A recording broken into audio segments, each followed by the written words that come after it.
Hey guys, and welcome back to the channel. And in today's video we are going to be going through a brief history of She-Hulk. Let's get straight into it. So like I said, in today's video we're going to be doing a brief history. It's another one of those brief history videos. We did one about Ms. Marvel. Now we're going to be doing one about She-Hulk, with the show coming up real soon in August.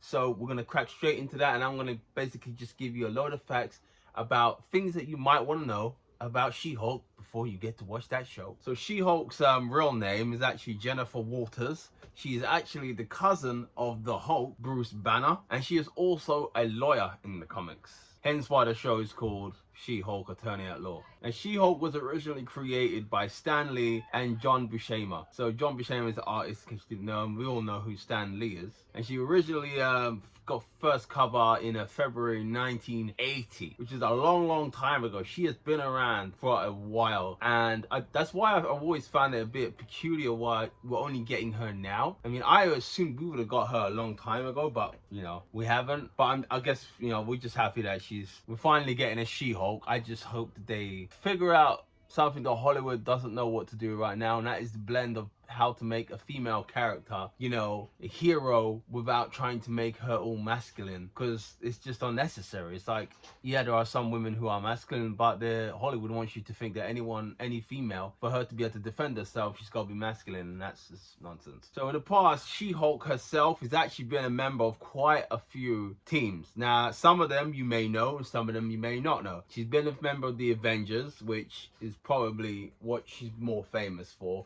You know, she's been part of quite a few big Avengers stories, as is Spider-Woman, who also hasn't appeared in live action yet. She's also been part of the Fantastic Four, Heroes for Hire with Luke Cage and Iron Fist. She's been part of the Defenders, which we recently got a team-up show on Netflix not so long ago, if you saw it. Defenders were Jessica Jones, Luke Cage, Iron Fist, and Daredevil. Elektra actually was in that show too, so if you haven't watched that, it should be on Disney Plus now. Go check it out. I actually thought it was really good, because I was watching all the Netflix shows coming up to that, and it really did all connect perfectly. So in regards to her origin story, for those who don't know, so Jennifer Walters gets into an accident, and she literally needs she needs a blood transfusion to basically survive, and the only one who has her blood type is Bruce Banner. So he reluctantly agrees to use his blood for a blood transfusion, and I think you don't need me to tell you exactly what happens there. She obviously, you know, the gamma radiation in Bruce's blood turns her, but it turns her in a completely different way. So Bruce turns into a giant rage monster, whereas Jennifer seems to have a bit more of control of the Hulk side. So if you remember Hulk from Endgame, that's more along the lines of Jennifer Walters' Hulk, where she has some sort of control over her alter ego, and hence why she looks very feminine when she becomes a Hulk instead of all big like Bruce does. And now a little bit you might not know, so when Stan Lee, obviously he was, you know, the brainchild of Marvel Comics, but there was a period of time where he stopped working at Marvel and didn't do any more comics, and it was basically a long time between, I think, like 1980s, like 81 or 2, that he left, and he didn't return to 92. And She-Hulk was actually the last character that he co-created before he left, which is kind of interesting, because he's always said that his favorite characters were some of the first ones that they did. So, you know, the X-Men, Fantastic Four, Hulk, and Spider-Man, you know, so there has always been some of his favorites. In regards to her joining Fantastic Four, she actually joins the Fantastic Four after the conclusion of the Secret Wars comic book series. Now, if anyone doesn't know about Secret Wars basically was, it was like multiverse Avengers. It's like loads of variants of all characters, and it's just absolute crazy. I've heard recently that the Russo brothers, you know, are interested in doing a Secret Wars movie, and I personally feel like that really is the only way to top Endgame is Secret Wars. But something's got to change in the way Marvel are doing things right now, because there's like no momentum on their projects. I mean, I've always felt that one bad casting can ruin the momentum of a film. I mean, like, take Fantastic Four, the rebooted one. I personally feel that the momentum for that film was lost after they cast Michael B. Jordan. Now, that's not a knock on Michael B. Jordan. You know, You know, he's a good actor, but he's not Johnny Storm. And I feel like even Chris Evans, to some degree, I felt Chris Evans probably wasn't the best choice for Johnny Storm in the very first film. I mean, Johnny Storm was meant to be 16 and Chris Evans looked about 30. So that was a poor casting, you know. Michael B. Jordan's casting also had its own problems, you know. Johnny Storm is a white kid, you know. Michael B. Jordan is not. And Michael B. Jordan doesn't look 16, does he? I mean, Michael B. Jordan, I mean, he portrayed the immature side of Johnny Storm very well, but he doesn't look like a 16-year-old, you know. Other bit of information you might want to know, during her time in the Fantastic Four, is when she was it became that she couldn't change back between She-Hulk and Jennifer Walters.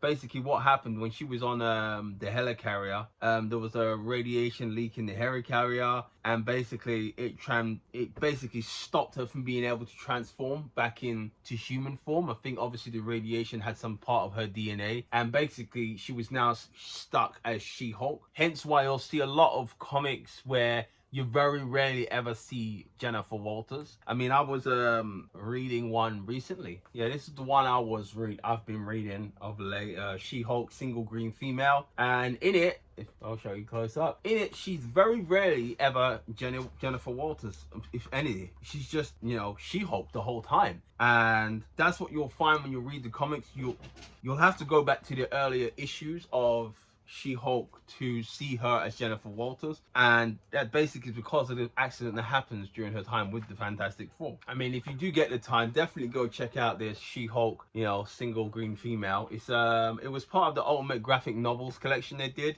which built like a picture on the side. I've got some of them over there, if you can see here. Yeah, I've collected quite a lot.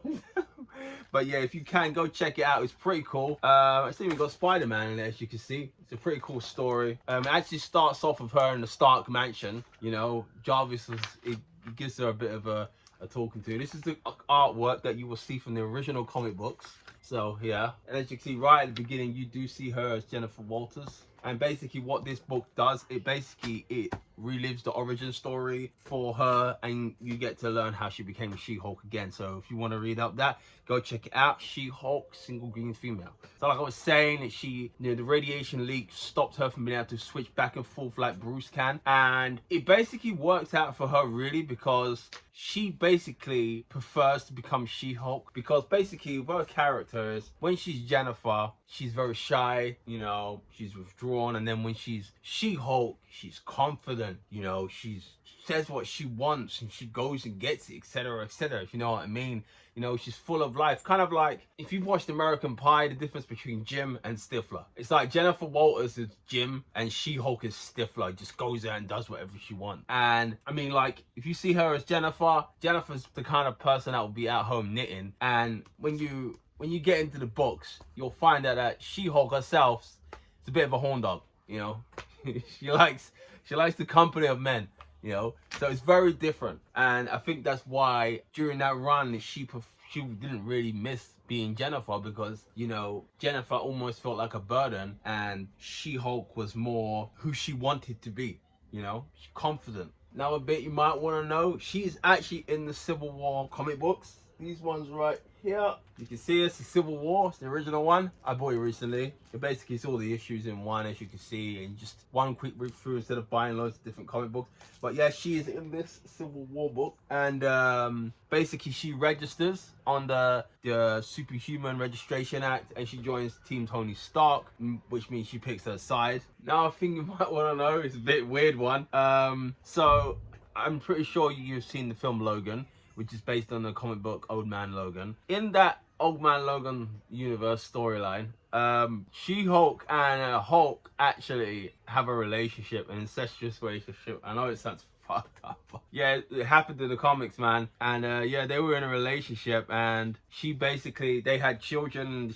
They had a bunch of children they called hillbillies. There's a clan of super strong, dim-witted Hulks called the Hulk Gang, which are basically inbred kids. And yeah, so Marvel Comics goes out there. A lot of comics do go out there, man. So yeah, that was just a crazy one. You know what I mean? At one time, another thing you might want to know, Jennifer Walters, She-Hulk, was actually been married to, in the comics, Jameson's son, if you want to call him, can't remember his bloody name, Jameson's son at some point. She has been married to him and he's been her stepfather. So that's, I mean, and that's another crazy thing that most people probably don't know that haven't read the comics. So yeah, guys, that is my brief history on Miss Marvel, on She-Hulk. If you think I missed out anything, or is there anything you want to know, drop the questions down in the comments and I'll be sure to get back to you. But as always, if you do like this video, please like the video and subscribe, and I will see you guys in the next video. Take care and live long and prosper.